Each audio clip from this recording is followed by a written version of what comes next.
ಭಾರತದಲ್ಲಿಯೇ ಬಹಳ ಅಪರೂಪದ ಒಂದು ಸಾನ್ನಿಧ್ಯ ಅಂತ ಹೇಳ್ಬೋದು. ಒಂದು ಗುಹೆಯ ಮುಖಾಂತರ ಇರುವಂತ ಎತ್ತರವಾದಂತ ಪ್ರದೇಶ, ಒಂದು ಸಣ್ಣ ಒಂದು ಕೊಂಡದಾಗಿ ಇರುವಂತ ಜಾಗ. ಅದರಲ್ಲಿ ಎಷ್ಟು ಹೊತ್ತಿಗೂ ಕೂಡ ಅಲ್ಲಿ ನೀರಿನ ಹರಿವು ಇದೆ.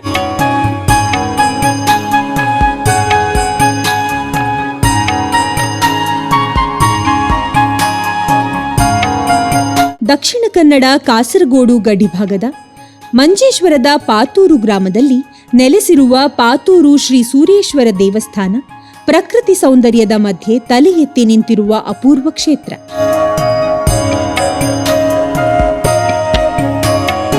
ಭಾರತದಲ್ಲೇ ವಿರಳವಾಗಿ ಕಾಣುವ ಶಿವಸೂರ್ಯ ಸಂಗಮ ತತ್ವವನ್ನು ಪ್ರತಿಪಾದಿಸುವ ಏಕೈಕ ಸೂರ್ಯೇಶ್ವರ ಪ್ರತಿಷ್ಠೆ ಇಲ್ಲಿದೆ ಎಂದು ಕ್ಷೇತ್ರ ಪರ್ಯಟಕರು ಹೇಳುತ್ತಾರೆ. ಪುರಾಣ ಕಥೆಯ ಪ್ರಕಾರ ಋಷಿಗಳು ಭಗವಾನ್ ಸೂರ್ಯನ ತೇಜಸ್ಸನ್ನು ಶಮನಗೊಳಿಸಲು ಶಿವನನ್ನು ಉಪಾಸನೆ ಮಾಡಿದರು. ಶಿವನು ಸೂರ್ಯನ ಉಗ್ರತೆಯನ್ನು ಶಾಂತಗೊಳಿಸುವ ರೂಪವೇ ಸೂರ್ಯೇಶ್ವರ ಎಂದು ಇಲ್ಲಿ ಲಿಂಗ ಪ್ರತಿಷ್ಠೆ ಮಾಡಲಾಗಿದೆ.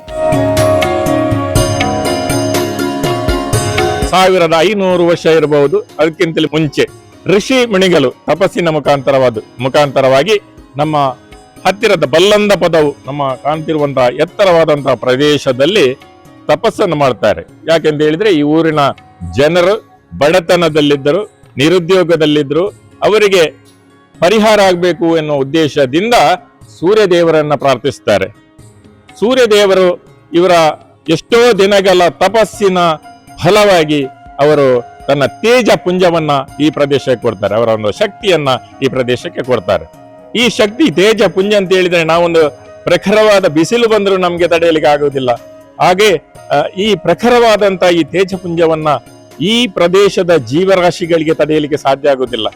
ಹೇಗೆಂತ ಹೇಳಿದ್ರೆ ಇಲ್ಲಿರುವಂತಹ ಪಶು ಪಕ್ಷಿಗಳು, ಮನುಷ್ಯರು ಎಲ್ಲರೂ ಆಚೆ ಈಚೆ ಓಡ್ಲಿಕ್ಕೆ ಶುರು ಮಾಡಿದ್ರು, ನಮ್ಗೆ ಆಗೋದಿಲ್ಲ ಅಂತೇಳಿ ಇದನ್ನ ಅರಿತಂತ ಮಹರ್ಷಿಗಳು, ತಪಸ್ವಿಗಳು ಶಿವದೇವರನ್ನ ಪ್ರಾರ್ಥಿಸ್ತಾರೆ.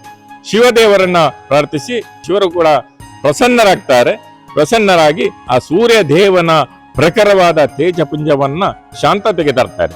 ಹಾಗೆ ಅಲ್ಲಿ ಎರಡು ಶಕ್ತಿಗಳ ಒಟ್ಟುಗೂಡಿ ಸೂರ್ಯ ಮತ್ತು ಈಶ್ವರ, ಸೂರ್ಯೇಶ್ವರಿ ಎನ್ನುವಂತ ದೇವಸ್ಥಾನ ಇಲ್ಲಿ ಆಯಿತು.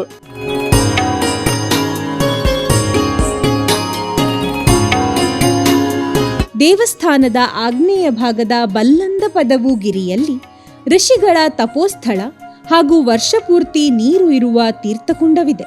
ಪ್ರತಿಷ್ಠಾ ವರ್ಧಂತ್ಯುತ್ಸವದ ವೇಳೆ ಇಲ್ಲಿಂದ ತೀರ್ಥ ತಂದು ಅಭಿಷೇಕ ಮಾಡುವ ಸಂಪ್ರದಾಯವು ವಿಶೇಷ. ಬಲ್ಲಂದ ಪದವಿನ ಅಲ್ಲಿ ನಾವು ಸಿಗ್ತದೆ.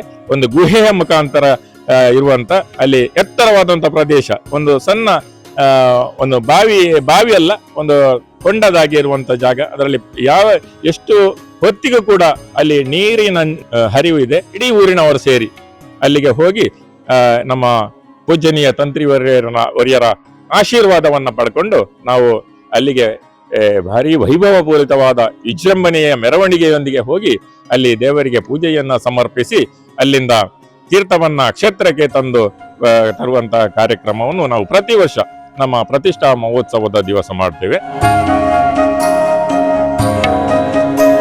ಇದು ಕೇರಳ ಕಾಸರಗೋಡಿನ ಮತ್ತು ಈಚೆ ಬಂಟ್ವಾಳ ಇಲ್ಲಿಯ ಗಡಿ ರೇಖೆಯಲ್ಲಿರುವಂತ ಒಂದು ಕ್ಷೇತ್ರ. ಇಲ್ಲಿಂದ 1 ಕಿಲೋಮೀಟರ್ 2 ಕಿಲೋಮೀಟರ್ ಹೋದ್ರೆ ಕರ್ನಾಟಕ ಸಿಗ್ತದೆ. ಇದು ಜಾಗ ಇರುವಂತದ್ದು ಕೇರಳ ಜಾಗೆ. ಇಲ್ಲಿಂದ ಮಂಗಳೂರಿನಿಂದ ಕೊನಾಜೆ, ಮುಡಿಪು, ಬಾಕ್ರಬೈಲಾಗಿ ಬರುವಂತ ವ್ಯವಸ್ಥೆ ಇದೆ. ಮತ್ತೆ ಪುತ್ತೂರಿನಿಂದ ವಿಟ್ಲ, ಸಾಲೆತ್ತೂರಾಗಿ ಬಾಕ್ರಬೈಲ್ ಬರುವಂತ ವ್ಯವಸ್ಥೆ ಇದೆ. ಇಲ್ಲಿಂದ ಕಾಸರಗೋಡು, ಮಂಜೇಶ್ವರ ಆಗಿ ಬರುವಂತ ವ್ಯವಸ್ಥೆ ಇದೆ. ಎಲ್ರಿಗೂ ಕೇಂದ್ರ ಬಿಂದು ಆಗಿರುವಂತ ಜಾಗ ಇದು. ನಮ್ಗೆ ಜನರಿಗೂ ಹಾಗೆ ಭಾರಿ ಅನುಕೂಲವಾಗುವಂತ ಪ್ರದೇಶ. ಬೆಳಿಗ್ಗೆ ಇಲ್ಲಿ ನಿಂತ್ರೆ ಎಲ್ಲ ಕಡೆಗೂ ಬಸ್ಸಿನ ವ್ಯವಸ್ಥೆ ಇದೆ, ಇಲ್ಲದ್ರೆ ಹೋಗುವಂತ ವ್ಯವಸ್ಥೆ ಇದೆ. ದೇವಸ್ಥಾನದ ಹಿನ್ನೆಲೆ ತಮಗೆಲ್ಲ ತಿಳಿದೇ ಇದೆ. ಭಾರತದಲ್ಲಿಯೇ ಬಹಳ ಅಪರೂಪದ ಒಂದು ಸಾನ್ನಿಧ್ಯ ಅಂತ ಹೇಳ್ಬೋದು.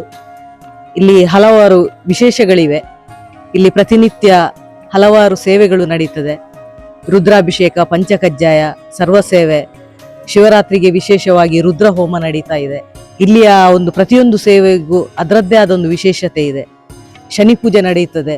ಯಾರಾದರೂ ಏನಾದರೂ ಸಂಕಲ್ಪ ಮಾಡಿ ಅದನ್ನು ಈ ಕ್ಷೇತ್ರದಲ್ಲಿ ನಡೆಸಿದ್ರೆ ಅವರ ಕಾರ್ಯ 100ಕ್ಕೆ 100 ನೆರವೇರ್ತದೆ ಅನ್ನುವಂತಹ ನಂಬಿಕೆ ವಿಶ್ವಾಸ ಇಲ್ಲಿ ಬರುವಂತಹ ಎಲ್ಲ ಭಕ್ತರದು.